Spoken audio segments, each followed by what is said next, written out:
Good morning students. कल हमने पृथक्करण की विधियां पढ़ी थी। कुछ और विधियां हैं हमारे चैप्टर में जो हम आज पढ़ेंगे।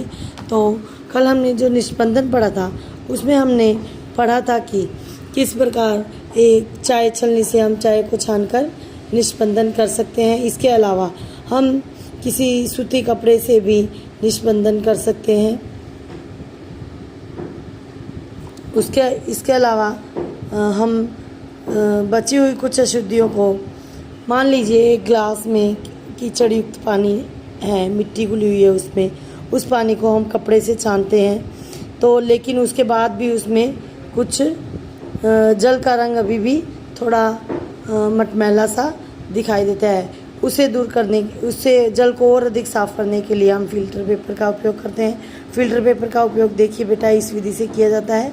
पहले एक सर्कल, ये राउंड शेप में है फ़िल्टर पेपर हमारे पास, इसको हमने इस तरह किया, फिर हमने इसका कोन बनाया और इस कोन वाली कीप से हमने जल को जब हम छानेंगे तो जल की पूरी अशुद्धियाँ निकल जाएंगी। इस प्रकार से एक निष्पंदन करने के लिए हम अलग अलग चीज़ें उपयोग में ला सकते हैं। जैसे फल और सब्जियों के रस से अलग करने के लिए हम छलनी का उपयोग करते हैं।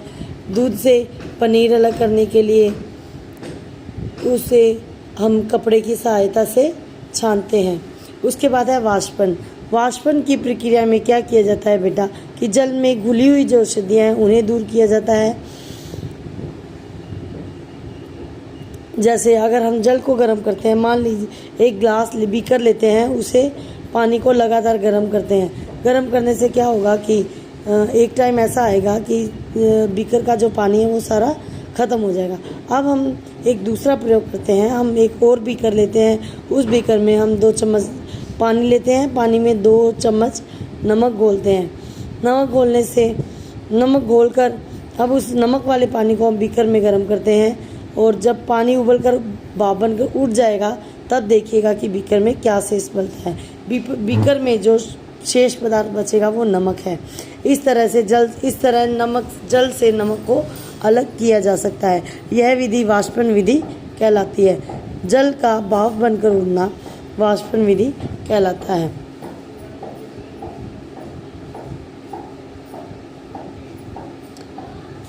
जहाँ पर जल होता है वहाँ पर वाष्पन की क्रिया जो है वो लगातार होती रहती है और इस प्रकार से समुद्र के वाष्पन विधि से ही समुद्र के पानी से नमक बनाया जाता है। उसके बाद है पृथक्करण।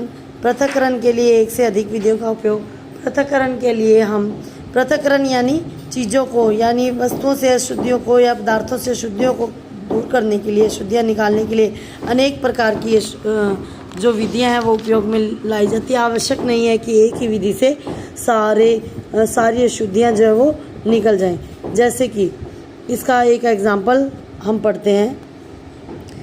एक बीकर लेते हैं हम, उस बीकर में नमक घोलते हैं और उसके बाद उसमें कुछ रेत भी घोल देते हैं। अब हमें पानी से रेत और नमक दोनों पृथक करने हैं। इसके लिए हम क्या करेंगे, हम सबसे पहले निष्पंदन की प्रक्रिया को अपनाएंगे। पानी को हम निष्पंदन करेंगे। निष्पंदन के बाद लेकिन अब रेत पृथक हो गई है लेकिन नमक अभी भी पानी में घुला हुआ है। उस नमक को अलग करने के लिए हम नमक और जल दोनों हमें चाहिए। अगर तो नमक और जल को अलग अलग करने के लिए हम क्या करेंगे कि बीकर में अब हम एक ढक्कन वाली केटल लेंगे, उसमें वो नमक वाला पानी डालेंगे, गरम करेंगे केटल को। जब केटल की टोटी से भाप निकलने लग जाएगी तो हम क्या करते हैं, एक प्लेट लेते हैं धातु की, उस पर हम बर्फ़ की कुछ टुकड़े रखते हैं और प्लेट को पकड़कर उस टेप पर में से जहाँ भाप निकल रही है वहाँ पर हम उसे रखेंगे।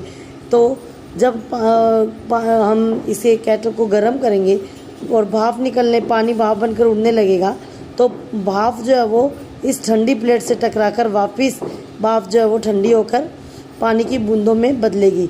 तो ये प्रक्रिया संघनन की प्रक्रिया कहलाती है। इस प्रकार वाष्प का वापस जल में बदलना, पुनः जल में बदलना संघनन कहलाता है। तो संघनन की प्रक्रिया से हम शुद्ध जल वापस इकट्ठा कर सकते हैं और जब पूरा पानी भाप बनकर उड़ जाएगा तो क्या होगा, हम केटल में देखेंगे पीछे नमक बच जाएगा। इस प्रकार पानी से नमक और रेत दोनों को पृथक करने के लिए हमने निष्पंदन और संघनन की प्रक्रिया को अपनाया। इस प्रकार हमें ये पता चल गया है कि किसी भी पदार्थ में एक से अधिक अशुद्धियाँ मिली हों तो उन्हें अलग करने के लिए अलग अलग तरह की पृथक्करण की विधियाँ अपनानी पड़ती हैं। इसके बाद एक और पॉइंट है, देखिए बेटा, हम एक ग्लास में पानी लेते हैं और उसमें नमक घोलते हैं। या भी तो हमने नमक पृथक किया था, अब हम उसमें नमक घोलते हैं। बार बार हम नमक एक एक चम्मच करके नमक की मात्रा जो है और अधिक मिलाते रहेंगे और नमक घोलते रहेंगे। धीरे धीरे एक टाइम ऐसा आएगा बेटा कि नमक जो है वो घुलना बंद हो जाएगा। जब पानी में नमक घुलना बंद हो जाता है और नमक तो वो जो विलयन हमारे पास नमकीन जो विलयन होता है उस विलयन को संतृप्त विलयन कहा जाता है। यानी कि इस प्रयोग से हमें पता चलता है कि किसी भी द्रव्य में एक निश्चित मात्रा तक ही विलेय पदार्थ को मिलाया जा सकता है। लेकिन अब हम आगे क्या करते हैं कि इस नमक वाले पानी को हम गरम करते हैं।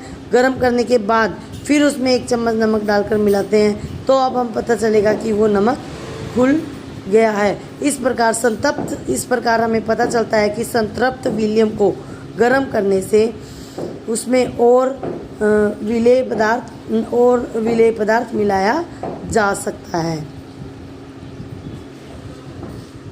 इस प्रकार ये हमारा लेसन कंप्लीट होता है। इस लेसन में हमने पृथक्करण की बहुत सारी विधियां पढ़ी हैं जो हमारे दैनिक जीवन में काफ़ी उपयोगी हैं। तो डियर स्टूडेंट्स, हमारा चैप्टर कंप्लीट होता है। इसकी क्वेश्चन आंसर मैं आपको सेंड करूँगी, पिक सेंड करूँगी, जिसमें से टिक किए होंगे वो क्वेश्चन आपको करने हैं। ध्यान रखिएगा बेटा, मैं जो क्वेश्चन टिक करूँगी वो पेंसिल से टिक किए होंगे, बड़े बड़े टिक लगाए होंगे, वही आपको करने हैं। और बुक वर्क आपको बुक में करना है, नोटबुक में नहीं करना है। Stay home, stay safe.